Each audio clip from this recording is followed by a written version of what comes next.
Assalamualaikum warahmatullahi wabarakatuh. Ketemu lagi dengan saya Budi Bombastis di channel YouTube Dusun Kelanceng, channel yang membahas tentang budidaya lebah kelanceng atau lebah trigona. Apa kabar teman-teman sobat ini? Semua dalam keadaan sehat, bahagia, dan terus semangat untuk budidaya lebah kelanceng atau lebah trigona. Oke teman-teman, hari ini saya ingin membagikan informasi berkaitan sebuah pertanyaan, mengapa lebah trigona saya mati? Atau mungkin mengapa lebah trigona saya pergi? Ada pertanyaan seperti itu, Mas, saya punya lebah kelanceng sekian, tapi kok pada hilang ya? Entah itu mati, entah itu pergi. Nah, kalau hal ini terjadi pada kita, maka ada beberapa hal yang perlu kita analisis ya.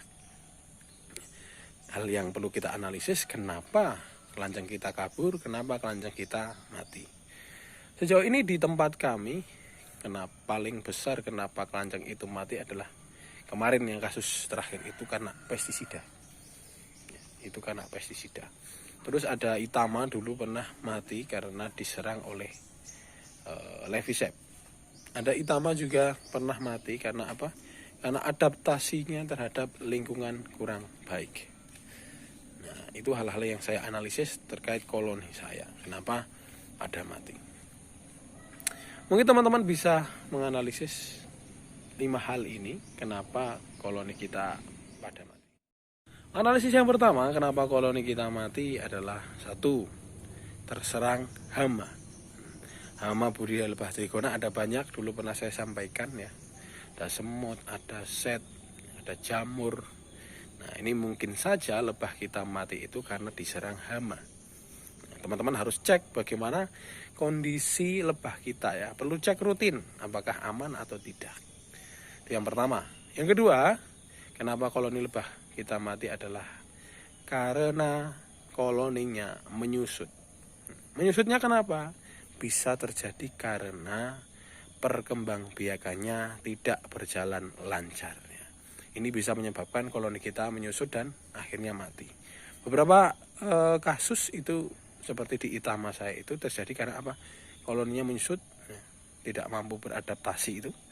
Akhirnya tersisa beberapa ekor lebah dan ratu, akhirnya meninggal juga. Itu yang kedua, koloninya menyusut. Yang ketiga, terkena sinar matahari terus-terusan.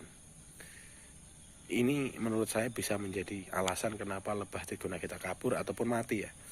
Karena ketika kondisi kotaknya itu terkena sinar matahari selama sehari penuh, maka otomatis suhu di ruangan itu, suhu di kotaknya akan panas dan begitu lembab. Itu nanti bisa mengundang jamur. Dan kalau kondisinya terlalu panas, maka lebah tidak akan betah di dalamnya.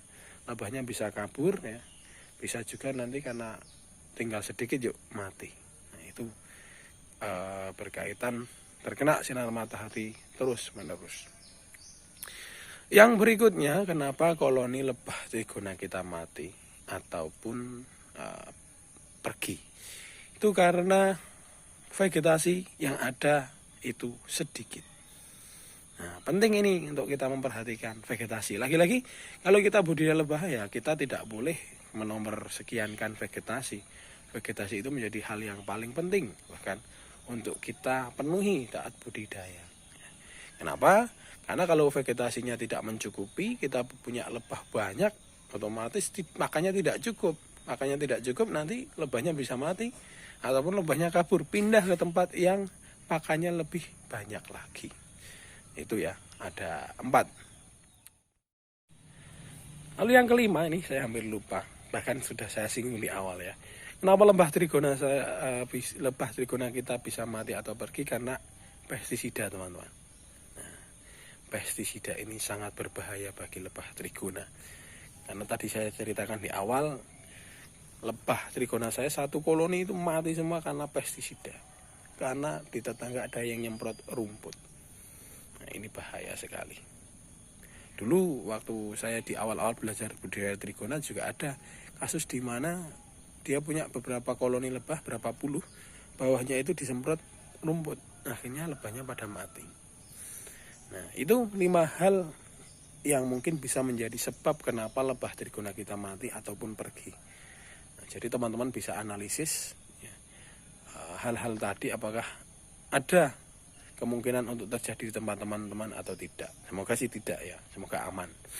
Kalau ada informasi lain berkaitan mengapa lebah trigona saya mati ataupun punah, teman-teman bisa share di kolom komentar. Tentunya pengetahuan saya terkait lebah trigona itu masih sangat minim sekali. Jadi ketika ada ilmu dari teman-teman, saya sangat senang sekali. Kalau ada pertanyaan, bisa tulis di kolom komentar.